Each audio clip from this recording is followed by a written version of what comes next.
The morning of September the 11th, 1853, arrived the way most mornings in Culloden County arrived, with heat already in the air before the sun had fully cleared the tree line, and with a silence across the low country that felt less like peace and more like held breath. The road into Beaufort had been busy since before dawn. Wagons came from the direction of Walterboro, from Jacksonboro, from the smaller settlements along the Combahee River where rice cultivation had made a handful of men very wealthy and made the rest of the world invisible. They came through the Spanish moss and the flat water and the long, unbroken fields, and they brought with them the usual commerce of a sale day, livestock traders, land speculators, men with debts to settle and men with capital to deploy, women accompanying husbands, women accompanying fathers, and a smaller number of women who had come, to be precise, for reasons no one in their company would have admitted openly. 3 counties had sent people just to watch him be sold. Pause on that. Not to bid. Not to negotiate. Not to assess value or test labor capacity or examine teeth or inspect hands the way the transaction customarily required. To watch. By the end of that same month, the deed to the Callaway Plantation itself, 412 acres of Carolina low country, with all its buildings, its waterways, its crop futures, and its debts, would carry his name. And the men who had tried hardest to own him would become the precise reason why. This is the story of a man named Elias. And before you assume you know what kind of story this is, wait. Because the most important thing about Elias was never what the auction broadsheet listed beneath his name. It was never the physical description, the age estimate, the field rating. Those details were real, but they described the wrong thing entirely. What the broadsheet could not list, what no document in Culloden County was capable of recording, was the particular quality of his attention. The way he listened. The way he stored. The way he understood, years before anyone thought to look, that information travels differently through a society that has decided certain people cannot read it. If you've been watching this channel, you already know that history hides its most dangerous actors in plain sight. Tonight, we're going to look at one of them. If stories like this are what you come here for, subscribe now, and tell me in the comments where you're watching from tonight. The community that gathers in this comments section is one of the most thoughtful anywhere on this platform, and I want to hear from you. To understand what happened on September the 11th, 1853, you first have to understand what Culloden County, South Carolina was in the years leading up to it. It was a world built on water. The low country is not a landscape that announces itself dramatically. It does not rise. It does not descend. It spreads, flat and dark and extraordinarily fertile, across a geography of tidal rivers and blackwater creeks and half-submerged islands where the boundary between land and water shifts with the tide and has never been entirely settled. The rice fields that dominated the region were not natural features. They were engineering projects of extraordinary ambition, constructed and maintained entirely by enslaved African labor over the course of more than a century. The men and women who built them, many of them drawn specifically from rice-cultivating regions of West Africa precisely because of that expertise, had reshaped the physical geography of an entire coastal region with their hands, their knowledge, and their bodies. The planters who owned those fields had grown wealthy in a way that created a particular kind of social psychology. Understand this, because it matters for everything that follows. When wealth arrives slowly, through work, through risk, through the incremental accumulation of skill and capital, it tends to produce men with a certain relationship to reality. They know what things cost because they remember paying. They understand contingency because they've experienced it. But when wealth is inherited, when it arrives not as the result of effort but as the condition of birth, when it is maintained not by excellence but by the legal enforcement of a system that makes your advantage structural and your competitor's disadvantage permanent, it tends to produce something different. It tends to produce men who confuse the fact of their position with evidence of their merit. Edmund Callaway was one of these men. He was 41 years old in 1853, and he had been the primary owner of Callaway Plantation since the death of his father, Reginald Callaway, in 1844. Reginald had been, by most accounts, a careful man. Methodical. The kind of planter who understood the relationship between weather and yield, who kept meticulous records, who expanded slowly and borrowed cautiously and knew that the low country could be generous or it could be merciless, and that the difference was often nothing more than the direction of a storm. Edmund was not his father. Edmund had inherited the land, the house, the fields, the crops, the infrastructure, and the human beings his father's system depended upon, and he had treated all of it as a platform for social performance rather than an enterprise requiring management. He entertained extravagantly. He extended credit to neighbors whose goodwill he wanted to purchase. He borrowed against future crops at interest rates that made sense only if the next several harvests were exceptional, which they were not. He imported furniture from England. He maintained correspondence with men in Charleston and Columbia and Georgetown as though proximity to ambition were the same thing as having it. By the spring of 1853, Edmund Callaway was in the most dangerous position a man of his class and era could occupy. He was perceived as wealthy while being, in documented financial reality, close to insolvent. The auction of September the 11th was not a routine transaction. It was desperation dressed in the clothing of confidence. And the man who would understand this first, who would understand it more completely than Edmund Callaway understood it himself, was a 34-year-old man named Elias, who had been living and working on Callaway Plantation for 11 years, and who had spent most of those 11 years doing something that no one around him had identified as dangerous. He had been paying attention. Elias had come to Callaway Plantation in 1842, transferred from an estate in Georgetown County following a debt settlement between two men who would both be dead within a decade and whose names are not worth lingering on. He was 23 years old at the time of the transfer, and the records from that period describe him in the purely functional language of the transaction: male, approximately 23 years, strong build, capable in field and domestic work, good health, good temperament. That last phrase, good temperament, appears in plantation records of this era with a specific meaning. It meant compliant. It meant manageable. It meant that the individual in question had demonstrated no visible disposition toward resistance, no pattern of behavior that would require heightened surveillance or additional physical control. What the records could not capture, what no record of that kind was designed to capture, was the difference between a person who was genuinely resigned and a person who had made a strategic decision about what to show. Elias had made that decision early and held to it with extraordinary discipline. He had grown up on a Georgetown County estate where the overseer was a volatile man named Prescott who distributed punishment with the unpredictability of someone who understood that fear was more sustainable than any consistent rule. Elias had watched, from early childhood, what happened to people who gave Prescott a reason. He had watched what happened to the ones who argued, the ones who resisted visibly, the ones whose frustration showed in their faces at the wrong moment. He had also watched, and this mattered more, what happened to the ones who didn't. The ones who survived intact were not always the fastest workers or the strongest. They were the ones who understood the emotional architecture of the world they were living inside, who could read a man's mood from 20 yards, who knew when to make themselves useful and when to make themselves invisible, who understood that the most dangerous thing in that environment was not labor or punishment but unpredictability, and that the antidote to unpredictability was information. Know what people need. Know what they fear. Know what they want to believe about themselves. Move accordingly. This was not a philosophy Elias had articulated to himself in those terms. It was something deeper than philosophy. It was the learned structure of survival, absorbed over years of observation, refined through consequence. By the time he arrived at Callaway Plantation, it operated in him as naturally as breathing. Edmund Callaway, for all his considerable social pretensions, was not a man who made the study of other people's inner lives a priority. He looked at Elias and saw what the records told him to see, a capable, manageable man. He assigned him accordingly, field work in the mornings, occasional domestic assistance during the plantation's frequent entertaining periods, stable work when the horses required it.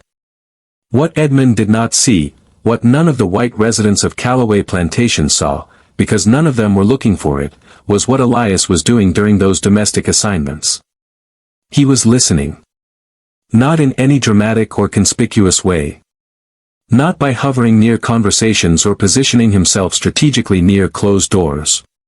He was simply present, the way people in his position were always present in houses like that one, present and presumed not to hear, presumed not to understand the implications of what was discussed, presumed to be, in some operational sense, not entirely there. It was an extraordinary gift that the world's arrogance had handed him without meaning to. The first thing Elias understood about Callaway Plantation was its financial structure. Not because anyone explained it to him, but because money anxiety has a particular texture in conversation and he had learned to recognize it. The way Edmund talked about the Charleston factors, the merchants who handled the sale of rice and advanced credit against future crops, carried a slight tightness when certain names came up. The way he changed the subject when the conversation turned toward specific numbers. The way his wife, Margaret, asked questions about household expenditure that Edmund deflected with a performed casualness that was itself a kind of answer. By 1845, 3 years into his time at Callaway, Elias had assembled a fairly precise picture of the plantation's financial condition. He could not have articulated the legal specifics of the credit arrangements, he did not have access to the documents themselves, but he understood the shape of the problem. Edmund was spending against expectations that the land had not yet met and might not meet. The margin was narrowing. And Edmund, rather than contracting in response, was expanding his social performance, as though the display of confidence could substitute for its substance. This was useful information. Elias filed it away with the patience of a man who did not yet know exactly how it would become useful, but who understood, with the clarity of someone who had never had the luxury of assuming the future would resemble the present, that the structure of the world around him was not permanent, and that the cracks in permanent-seeming structures were worth knowing. There is a particular kind of loneliness that does not announce itself. It does not manifest in obvious isolation or visible distress. It moves through the world in well-maintained clothing and composed expressions and the practiced language of social expectation. It appears at dinner tables and church services and on the long porches of plantation houses where the heat of afternoon makes sitting still feel like an accomplishment, and it says the right things about crops and weather and the behavior of children, and it watches from somewhere behind the eyes as the days proceed in their appointed order toward no particular destination. The women of Culleton County's planter class were not, as a category, stupid. Several of them were, by any fair assessment, more intelligent than the men they had married. Several of them managed household economies of genuine complexity, labor systems, supply chains, food production, medical triage, conflict resolution, with an administrative competence that would have been recognized and compensated as professional skill in any other context. They understood the social mechanics of their world with a precision that came from having no power within it and therefore needing to map it perfectly. What they lacked was not intelligence. What they lacked was anyone who noticed. This matters because it is what created the conditions for what happened next. The first woman who began to notice Elias, not in the way the plantation broadsheet would later imply, not in the way that subsequent gossip would characterize, but in the specific sense of actually observing him as a person capable of perception, was a woman named Dorothea Price. Dorothea Price was 36 years old, the wife of a rice planter named Calhoun Price who owned land adjacent to Callaway's northern boundary. She visited the Callaway house regularly for the kind of social exchange that maintained the relational infrastructure of the planter community, calls, dinners, the shared management of social obligations that women handled because men found them tiresome. What brought Dorothea into contact with Elias specifically was a horse. In the spring of 1848, Dorothea had ridden to the Callaway house on a mare that was, by the time she arrived, showing clear signs of having been pushed too hard in the heat. The animal was distressed, not critically, but visibly. The stable hand assigned to receive the horse was young and uncertain, and Elias, passing through the stable yard with a different errand, saw the situation and made a decision that was, in the context of the social rules governing his world, slightly transgressive. He intervened. He took the mare, spoke to the stable hand briefly about what needed to be done, and began cooling the animal himself with the practiced attention of someone who understood horses as animals rather than equipment. Dorothea watched this. She watched for several minutes from the stable yard entrance while the mare gradually calmed, and at the end of that time she said, to no one in particular, that she was grateful. Not in the performative way one expressed gratitude to an enslaved person as acknowledgement of a service rendered. She said it quietly, in the manner of someone saying something true. Elias had looked up briefly, said that the mare would be fine, and returned to what he was doing. That small exchange, 30 seconds, perhaps, in an otherwise unremarkable afternoon, lodged in Dorothea Price's memory in a way she would not have been able to fully explain. It was not what he had said. It was the quality of his attention. The way he had assessed the animal's distress and moved without hesitation toward correction. The complete absence of performance, no overselling of his competence, no sideways glance toward approval, no inflation of the moment into something it needed to be. He had simply seen what needed doing and done it, with the quiet confidence of someone for whom that was enough. Dorothea had not encountered that quality in a great many people. Over the following years, she would have occasion to observe it again, in different contexts, with different stakes. She would begin, gradually, in the way one begins to understand something that has no safe language for articulation, to pay attention to what Elias paid attention to, and to find, in that secondary observation, a map of the social world around her that she had not previously had access to. She was not the only one. Martha Beaumont had come to Culloden County through her marriage to a land speculator named Francis Beaumont, who had moved to the region from Virginia with ambitions that exceeded his capital and a social confidence that exceeded both. Francis Beaumont was charming in the way of men who have learned that charm is a useful substitute for substance, and Martha, who had married him at 19 and discovered the substitution by 21, had spent the subsequent decade managing the emotional consequences of that discovery with a composure that she maintained through sheer force of will. She was 31 years old when the events of this story begin to accelerate, and she had developed, through years of managing an unstable household on insufficient resources, a financial literacy that her husband would have resented if he'd known the depth of it. She understood interest rates. She understood the structure of debt.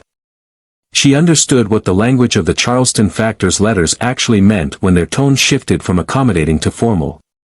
What Martha Beaumont also understood, and this is important, was that the women around her were sitting on more useful economic intelligence than any of the men in their lives realized, because women discussed things with each other that men considered beneath formal notice, and those things added up to a fairly precise picture of who was solvent and who was performing solvency. The third woman was different from both of these, and her entrance into this story comes later. Her name was Cecilia Morrow, and she was not from Culloden County, and she will require her own introduction when the time comes. What Elias began to accumulate over the years between 1848 and 1852 was not, strictly speaking, a network. He had not designed it. He had not recruited anyone. He had not made propositions or arrangements or requests. What he had done was something both simpler and more sophisticated. He had been consistently, reliably, genuinely present in the way that the women around him found rare enough to notice and safe enough to repeat. He remembered things. This sounds simple. It was not. When Dorothea Price mentioned, in passing, during a visit to the Callaway stable in the summer of 1849, that her husband was concerned about the survey markers on the northern property line, Elias made no immediate response. But 6 months later, when she came again, and the same concern resurfaced in a slightly different form, a reference to a conversation between her husband and a neighbor that had ended coldly, Elias connected the two moments quietly and asked, in the careful, neutral language he had developed for navigating these exchanges, whether the boundary question had been resolved. Dorothea had stopped walking. She had looked at him for a moment with an expression that was difficult to read, something between surprise and a more complex recognition. She said no. It had not been resolved. And then, because he had asked in a way that indicated he had actually retained the earlier conversation, that it had mattered enough to him to hold, she told him more than she had told her husband. She told him about the competing survey records. About the neighbor who was quietly acquiring options on surrounding parcels. About the pattern she had observed but not been able to confirm, because the men in her life treated her observations as social commentary rather than strategic intelligence. Elias listened to all of it without interruption. He asked 2 questions. Both of them were specific, and both of them reframed her account in ways that helped her see it more clearly. When she left that afternoon, she had the unusual sensation of having been taken seriously. Understand what this created. Not loyalty in any dramatic or revolutionary sense. Not alliance or conspiracy. Something quieter, and in its way more powerful, the sensation that someone in her world was actually listening. That her observations were being received as what they were, accurate, intelligent assessments of a situation, rather than deflected, minimized, or condescended to. In a world where women of her class were systematically denied the experience of being taken seriously, that sensation was not trivial. It was not something she could discuss openly, or analyze safely, or explain to anyone who might understand. But it was real, and it shaped her behavior in the months and years that followed in ways that she herself might not have fully articulated. She began, without conscious design, to share more. Not strategically. Not with the deliberate intention of providing him with useful intelligence. But in the way that people share with the rare individuals in their lives who actually hear them, freely, in detail, with the unconscious trust that the information will be held carefully. Martha Beaumont arrived at a similar place through a different door. In the winter of 1850, Martha had come to the Calloway house during a period of particular financial stress in her own household. Frances Beaumont had made a speculative commitment to a land purchase that had subsequently collapsed, and the resulting pressure on their finances had created conditions at home that Martha was managing alone because Frances, characteristically, was handling it by not handling it, by projecting confidence in public while retreating from accountability in private. On the afternoon in question, Martha arrived at the Calloway house in a state of composed distress, that particular condition where the composure and the distress are both fully present and neither one entirely wins, and spent the social call with Margaret Calloway in the manner required by occasion. It was afterward, in the long waiting period while her carriage was prepared, that she encountered Elias in the main hall. She had not intended to speak to anyone. But the composed distress had spent most of the afternoon pressing against its container, and when Elias asked, with the quiet observational accuracy that had by then become something Dorothea had mentioned to her in passing, whether she needed anything before her carriage came, not whether she needed water or a chair, but whether she needed anything, something in the phrasing gave her momentary access to the actual answer. She had said, before she entirely intended to, that she needed someone to tell her whether what she was looking at in her husband's accounts was what she thought it was, or whether she was misreading the situation. Elias had not answered immediately. He had held the question for a moment in the silence that was one of his most consistent characteristics, and then he had said, carefully, in the language of someone who understood exactly which boundaries he was navigating, that he was not a man with access to legal documents. But that if she wanted to describe what she was seeing, he was willing to listen. She had described it. And when she was finished, Elias had said, quietly, that what she was describing sounded consistent with a pattern in the credit arrangements he had observed among several of the estates in the county. He did not name names. He was precise about the limits of what he knew. But he organized her account into a structure that made the situation clearer, and he told her, and this was the thing she remembered, that what she was doing, tracking the accounts herself, was the right thing to do, and that she should keep the record somewhere her husband did not have immediate access to. Martha Beaumont left that afternoon with two things she had not arrived with, a clearer picture of her situation, and the unsettling awareness that the clearest thinking she had encountered on the subject had come from a man the law categorized as property. She did not discuss this awareness with anyone. But she kept the records. By the spring of 1852, the financial structure of Edmund Calloway's plantation had developed in the direction Elias had anticipated nearly 7 years earlier, and had done so with the particular acceleration that happens when a man begins borrowing against projections rather than yields. The rice harvests of 1850 and 1851 had been adequate but not exceptional. The weather had cooperated in some respects and not in others. The factor in Charleston who managed the sale of Calloway's crop and advanced credit against it, a man named Hartwell, whose letters to Edmund had shifted, over the preceding 2 years, from the warm collaborative register of commercial partnership to the more precise and slightly cooler register of someone managing a relationship that had become complicated, had begun attaching conditions to advances that Edmund had not faced in previous years. This was the language of a creditor beginning to distinguish between a client and a risk. Edmund, who read these letters with the interpretive generosity of a man who needed them to say something other than what they were saying, had not adjusted his behavior accordingly. He had, instead, hosted 3 large social occasions in the spring of 1852, had purchased 2 new horses at a price that the Hartwell account could not comfortably absorb, and had entered into a conversation with a neighboring planter about a potential land acquisition on the Combahee River that would have required a cash commitment he was not positioned to make. The conversation about the land acquisition had reached Elias through a route that illustrated, as clearly as anything in this story, how information moved through a world that assumed certain people weren't listening. Edmund had discussed the Combahee proposition with 2 other men at a dinner at the Calloway house in March of 1852. The dinner had been served by women from the household who were present throughout the conversation and who, later that evening, spoke with each other in the way people speak at the end of a long workday, openly, without guarding every word, with the particular candor that comes from exhaustion. One of those women was named Hattie, and she had been on the Calloway plantation for 14 years, and she spoke with Elias, as she often did in the evenings, without particular ceremony. She mentioned what she had heard at the dinner. Not because she thought it was strategic intelligence. Not because she had any particular plan. But because the conversation had involved men making large decisions about land and money in voices that felt very confident, and because that confidence, the complete absence of doubt in men who were, as she and everyone around her could see, not entirely in command of what they thought they were in command of, had struck her as the particular kind of foolishness that tends to precede very bad outcomes, and she thought Elias, who she had noticed paid more attention to these things than most, might want to know. Elias had listened without expression. He had thanked her. He had held what she told him alongside everything else he had accumulated over the previous years, and in the quiet of the following several weeks, he had done something he had been doing, in his own way, for most of his adult life. He had tried to see the structure.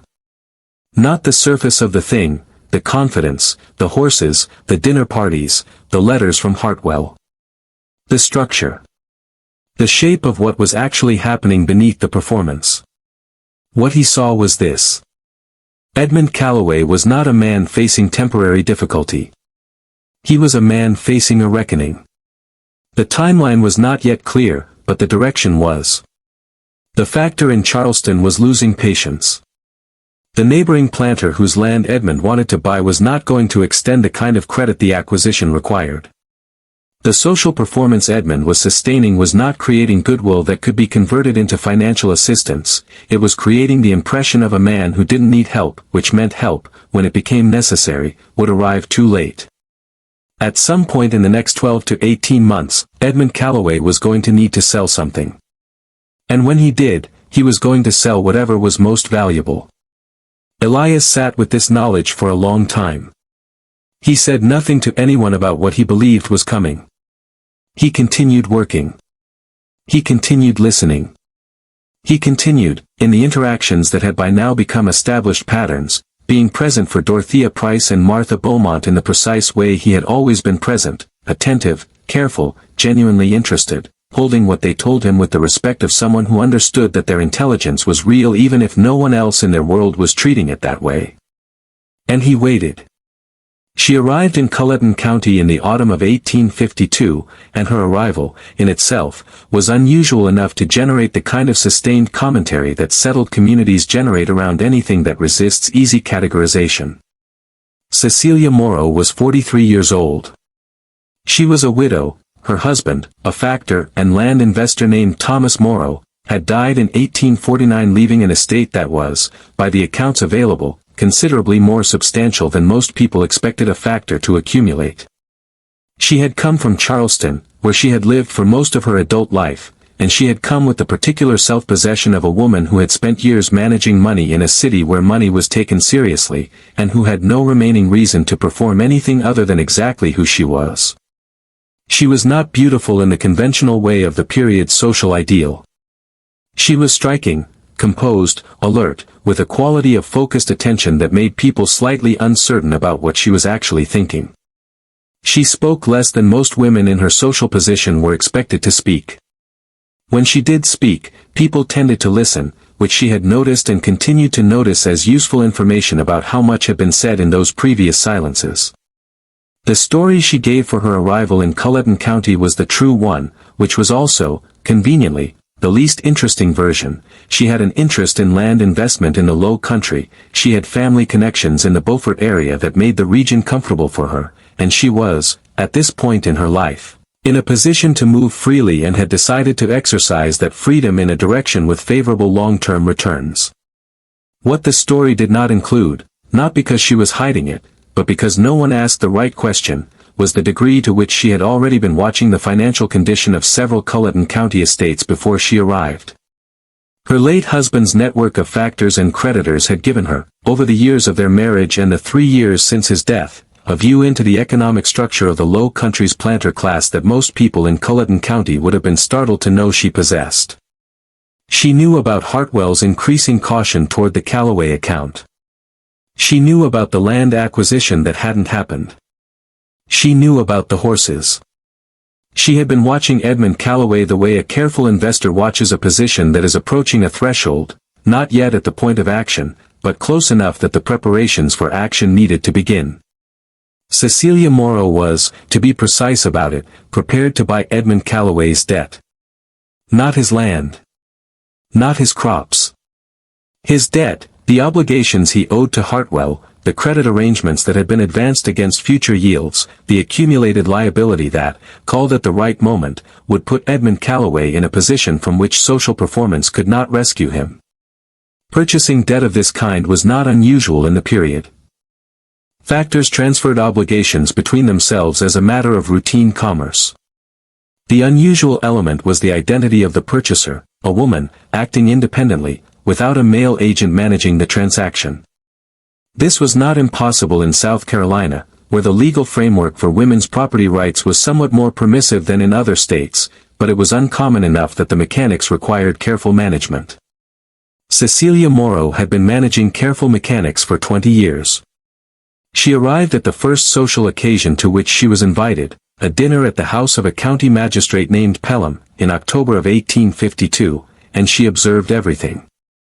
She watched Edmund Callaway perform his confidence with the fluency of a man who had been doing it so long he no longer noticed the performance. She watched his wife, Margaret, with the slightly fixed expression of a woman who was monitoring multiple things at once. She noted who spoke to whom and about what, and what was not said, and what the deliberate omissions indicated about the structure of the room. She was introduced, eventually, to Dorothea Price. This was, in retrospect, the beginning of the next phase of the story. The two women spoke for perhaps 40 minutes at the edge of that first evening, in the unhurried manner of people who are both assessing and being assessed, and by the end of it, Cecilia had determined 3 things. Dorothea was genuinely intelligent, Dorothea was observant in ways she didn't entirely trust in herself, and Dorothea knew something about the Callaway situation that she was not yet saying. Dorothea, for her part, had determined that the woman from Charleston was not here for the reasons she had given, and that whatever the actual reasons were, they were likely to be more interesting. They met again the following week for what was described as a social call. It was, in fact, an extremely precise exchange of intelligence. The exchange between Dorothea Price and Cecilia Morrow over the autumn and early winter of 1852 occupied several conversations, conducted with the social indirection that the period and the context required, but consistently precise in substance beneath the surface register. Dorothea told Cecilia what she knew about Edmund Callaway's finances, not in the language of financial analysis, which she did not entirely have, but in the observational language she had developed over years of paying attention, the changed tenor of the Hartwell letters, the horses, the dinner entertainments that seemed proportionate to the income of a man who was doing considerably better than the harvest record suggested, the land acquisition conversation that had gone quiet. She also told Cecilia, and this was the part that shifted the conversation into a different register, about Elias. Not in the way the subsequent gossip would characterize it. Not with any romantic or sensational framing. She told Cecilia in the careful, precise language of a woman reporting an observation that she had not entirely been able to account for, that there was a man on the Callaway plantation whose quality of attention was unlike anything she had encountered, who had been accumulating a picture of the county's financial structure over years of listening, and who had, on at least 2 occasions she was aware of, offered analysis that was more useful than anything available through conventional channels. Cecilia had listened to this without expression. She had asked, then, a single question: what did Elias want? Dorothea had been quiet for a moment. She said that she did not believe he wanted anything in the transactional sense of the word. That wanting things in that sense was, in their world, a luxury afforded primarily to people whose position allowed them to pursue wants. But that she believed, and she said this carefully, in the way of someone testing the limits of available language, that he was watching, and waiting, and that he understood something about the situation that no one around him had yet named. Cecilia Morrow had looked out the window for a moment. Then she had said, she would like to meet him. This required management. The social mechanics of arranging for a woman of Cecilia's class to have a substantive conversation with an enslaved man on someone else's plantation were not simple. The forms had to be observed. The occasion had to be the right kind of occasion. The conversation, if it happened at all, had to happen in a context that was explainable and unremarkable to any observer.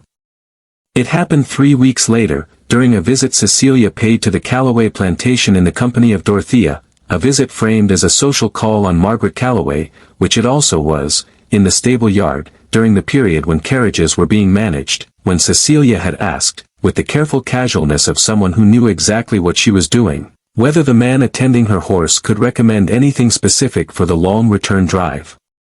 It was a thin pretext. It was also enough. Elias had looked at her once, briefly, with an assessment that Cecilia recognized because she used the same kind of assessment herself, direct, rapid, genuinely evaluative rather than performative, and then he had addressed her question about the road with the complete attentiveness he brought to everything. They had spoken for perhaps 6 minutes. In 6 minutes, Cecilia Morrow understood several things. She understood that Dorothea's account had been accurate and probably understated. She understood that Elias had a picture of the Calloway financial situation that was, in its outlines, consistent with her own. And she understood, with the clarity of someone who had spent decades in commercial environments where the critical skill was distinguishing between intelligence and performance, that she was speaking with someone who was doing neither. He was not performing competence. He was not performing intelligence. He was simply competent and intelligent, in the way of a person who has spent their entire life in conditions where pretending to be something you are not is considerably more dangerous than being exactly what you are. She left that afternoon with the quiet satisfaction of a woman whose thesis had been confirmed by the evidence. The winter of 1852 into 1853 was the period during which Cecilia Morrow made her financial moves, and she made them with a patience and precision that would not be fully visible until September. Through a series of transactions managed through a Charleston attorney named Graves, a man of impeccable discretion who had worked with Thomas Morrow for 15 years and understood the value of not asking questions that hadn't been asked of him, Cecilia acquired a significant portion of Edmund Calloway's outstanding obligation to the factor Hartwell. This was not a dramatic transaction. It did not announce itself. From Hartwell's perspective, it was a straightforward business arrangement. He was moving a debt instrument that had become, in his assessment, a somewhat elevated risk, and he was receiving payment for it from a buyer who was apparently willing to absorb that risk at a price that made the transaction worth his while. The buyer was listed in the paperwork under the name of the Morrow Estate Trust, which was a legal entity Cecilia had established through Graves following Thomas Morrow's death and which was, for all purposes relevant to this transaction, invisible. Edmund Calloway did not know his debt had changed hands. This was not unusual. Credit instruments of this kind transferred between factors with some regularity, and the notifications to the debtor were often delayed, particularly when the transferring factor had reasons, as Hartwell did, to keep the transition quiet until the new creditor was ready to make contact. Hartwell was not going to be the one who told Edmund. Cecilia was not ready yet. She spent the months of January through July of 1853 doing 3 things simultaneously, all of which she managed with the composure of someone who has been managing multiple things simultaneously for her entire adult life. She continued her social integration into Culloden County, attending occasions, extending and receiving calls, developing the relational fabric that would eventually make her actions legible as those of a community member rather than an outside agent. She deepened her conversations with Dorothea Price and, increasingly, with Martha Beaumont, who Dorothea had brought into the exchange with the instinct of someone who understood that Martha's financial literacy was a resource worth including. The three women had by the spring of 1853 developed a shared picture of the county's economic situation that was, collectively, more accurate than anything available to the men whose fortunes they were observing. And through the careful mechanics she had established, the stable yard conversations, the moments of exchange that never lasted long enough to become conspicuous but that were, cumulatively, sustained enough to be substantive, she had continued her contact with Elias. She had not told him what she was doing. She did not make proposals or arrangements.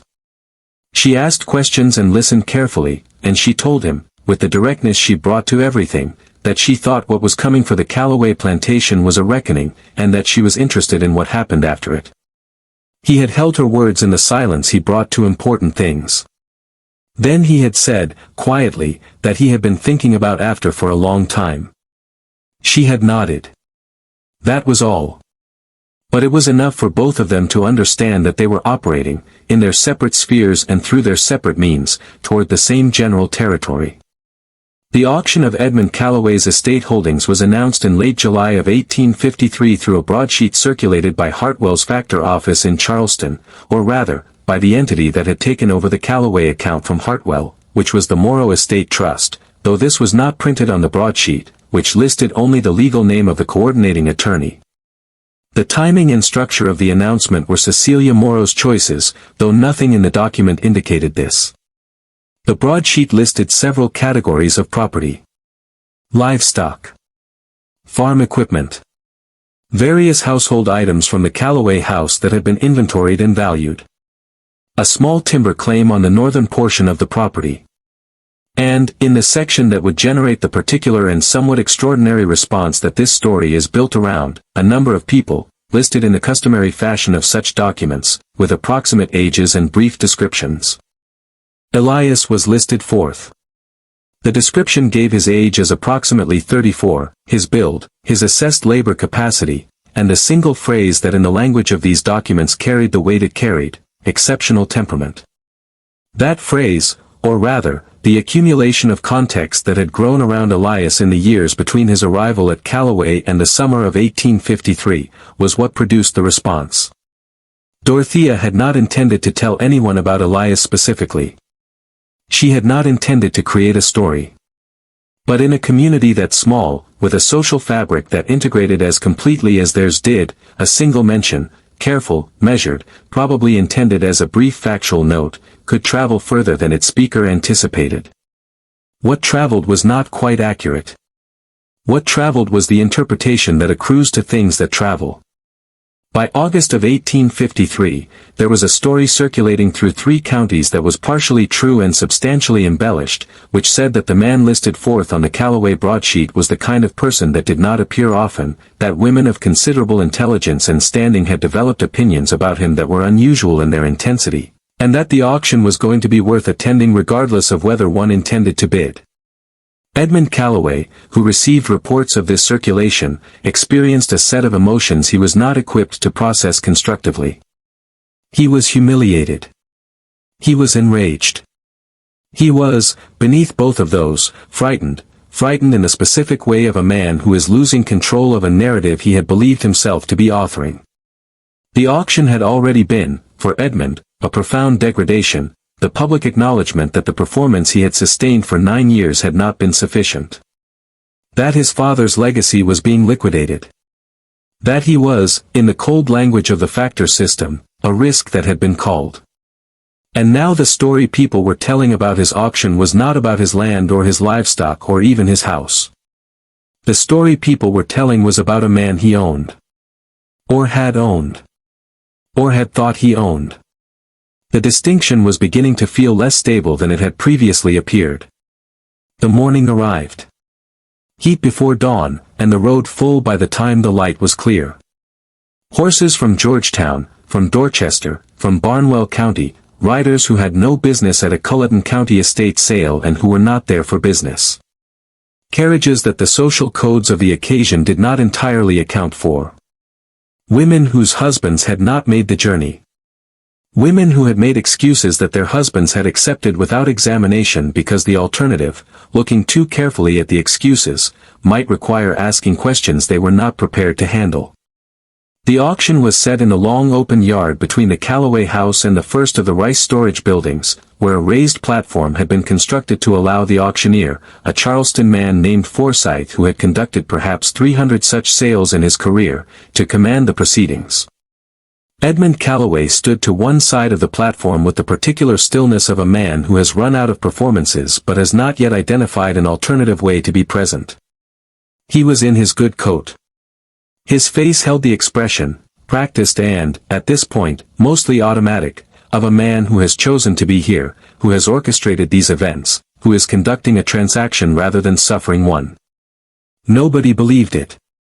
The field hands and domestic workers, 18 people, were brought to the platform one by one and held there in the exposure that the transaction required, in the heat, in the public regard of a crowd that included men with ledgers and men with folded arms and women behind parasols whose faces did not give much away. Forsyth moved through the first several efficiently. He was good at his work in the way of someone who understood that what he was managing was not purely commercial, that the theater of it mattered, that the crowd needed to be held as an audience and moved as a market simultaneously. He had the voice for it. The controlled acceleration when a bidding contest developed. The pause that let a number settle before the next one arrived. He arrived at the fourth position. He said a name. He said the descriptive details the broadsheet contained. He noted the age, the condition, the rating. And then he paused, because the crowd had changed. Not dramatically. Not in any theatrical way. But the quality of the attention had shifted. The whispers that had been moving around the edges of the gathering for the past week found their object, and the finding of an object tends to quiet a crowd in a particular way, not silence, but compression, the sense of breath being held at a consistent and collective depth. Elias stood on the platform. He did not look at the crowd in the way of a man seeking something, not recognition, not sympathy, not assessment of threat. He stood in the posture he always stood in, attentive, composed, present to everything around him without being activated by any of it. His eyes moved, but they moved in the methodical way of someone taking inventory, not the anxious way of someone seeking reference points. He found Dorothea Price in the crowd. He found Martha Beaumont. He found, near the back of the gathering in a position that placed her adjacent to a carriage whose driver she had presumably arranged to be there, Cecilia Morrow. None of them gave anything away. Neither did he. Forsyth opened the bidding. What happened next was the thing that the auction would be remembered for, in whatever fragments of memory survived it. The bidding did not follow the normal logic of such transactions. Normally, bids for a person of this description, in this county, in this period, would arrive from a small number of local planters with adjacent land who had assessed the labor capacity and the price and were doing arithmetic about yield and cost. The bids would be deliberate and measured and they would conclude in a fairly predictable range. What happened instead was a contest. It was a contest that was, in some essential way, not about Elias at all. Or rather, it was about him only in the sense that he had become the object around which a set of male anxieties had crystallized. The men who were bidding most aggressively were not bidding toward ownership of a person. They were bidding against the story that had traveled through 3 counties about this man, against the social reality of women having developed opinions about him that felt, to men who needed their authority to be natural and uncontested, like a challenge that had not yet been answered.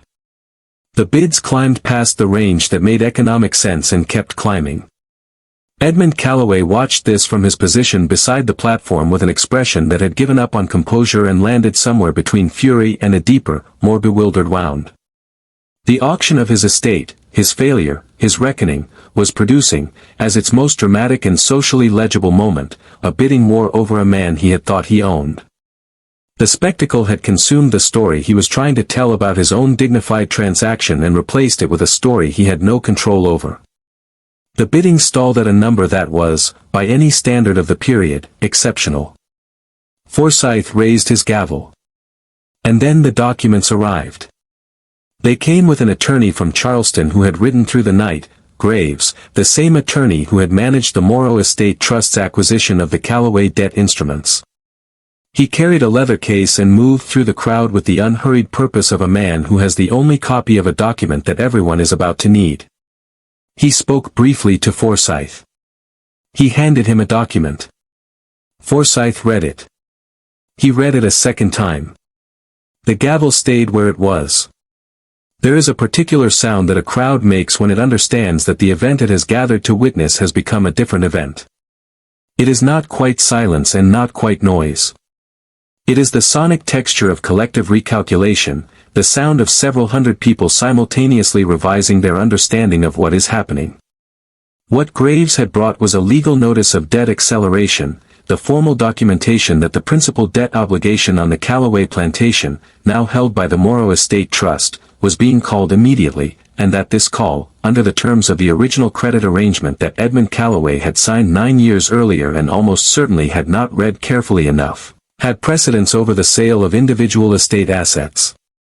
Which meant, in practical terms, that the sale of individual people could not proceed, could not satisfy the underlying obligation, until the primary debt was addressed. And the primary debt had a specific mechanism for resolution, one that Edmund Callaway had agreed to when Hartwell had restructured the credit 3 years earlier, a deed transfer provision. A provision that, under certain specific conditions of default, allowed the creditor to receive the deed to the property directly. Edmund Callaway had agreed to this. He had agreed to it in 1850, when the restructuring had looked like relief rather than the instrument it actually was. He had signed a document that Hartwell had characterized as routine, and his attorney at the time, a man named Bridges who had charged generously for his services without reading closely, had not raised a concern. The Morrow Estate Trust was exercising the deed transfer provision. The deed to Callaway Plantation, 412 acres, all improvements, all physical structures, all associated legal rights, was transferring. Forsyth read the legal destination. The crowd absorbed it. He read it a second time, because some things need to be heard twice before they can be believed.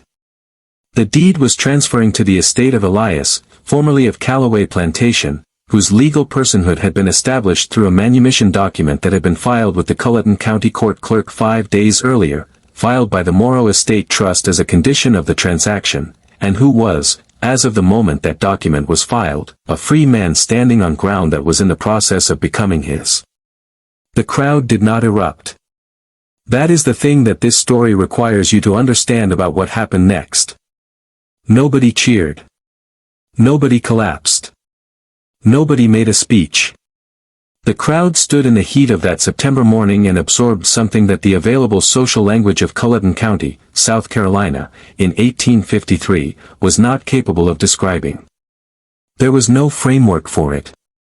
There was no script for the men who had been bidding or for the men who had been watching the bidding or for Edmund Callaway or for Forsyth, who had presided over 300 auctions and had never presided over one that ended this way. There was only silence of a particular quality. And there was Elias. He stepped off the platform. He did not look at Edmund Callaway. He did not look at the bidders. He did not make a gesture of triumph or relief or vindication. He took a breath, a long, even breath, and he accepted, from the hand of Graves, the document that had his name on it. He looked at it for a moment. Not with the expression of a man seeing something he had desperately wanted. With the expression of a man verifying that what he has assessed as probable has in fact occurred. He folded it. He placed it inside his coat. He walked across the yard.